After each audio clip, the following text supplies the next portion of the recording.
Hello friends, welcome to నిశ్శబ్ద భయం, silent fear. ఈరోజు నేను మీకు చెప్పబోయే కథ ఇంటర్నెట్లో దొరికిన ఒక నిజమైన అనుభవం.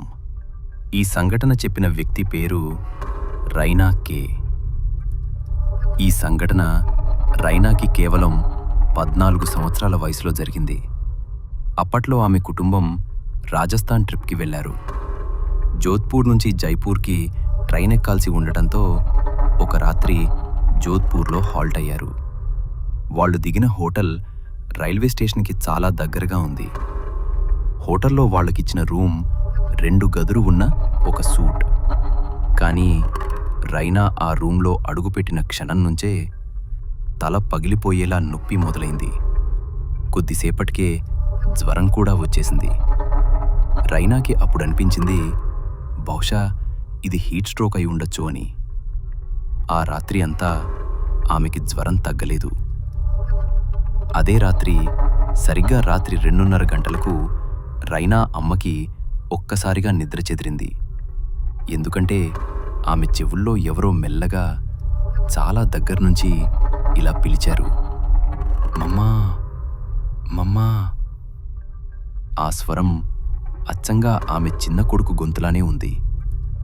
ఒక్క క్షణం వెనక్కి తిరిగి చూడాలనిపించింది. కానీ వెంటనే ఆమెకు గుర్తొచ్చింది పెద్దలు చెప్పిన మాట, ఆత్మలు పిలిచినప్పుడు వెనక్కి తిరిగి చూడకూడదు అని. కొద్దిసేపటికి ఆ స్వరం మెల్లగా మెల్లగా మాయమైపోయింది. భయాన్ని దాటుకుని ఆమె చివరికి వెనక్కి తిరిగి చూసింది. అక్కడ ఎవరూ లేరు. వెంటనే పిల్లల రూమ్కి వెళ్ళి చూసింది. అందరూ గాఢ నిద్రలో ఉన్నారు. రైనా మాత్రం ఇంకా భయంకరమైన జ్వరంతోనే ఉంది. మరుసటి రోజు ఉదయం సరిగ్గా 6 గంటలకు వాళ్ళు రైల్వే స్టేషన్కి బయలుదేరారు.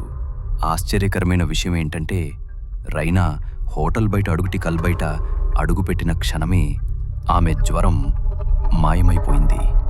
పూర్తిగా ఏమీ లేనన్నట్టుగా. డాక్టర్ లేదు, మందులు లేదు, కేవలం ఆ హోటల్ని వదిలి బయటికి రావడమే. అప్పుడు ఒక్క ప్రశ్నే మిగిలింది.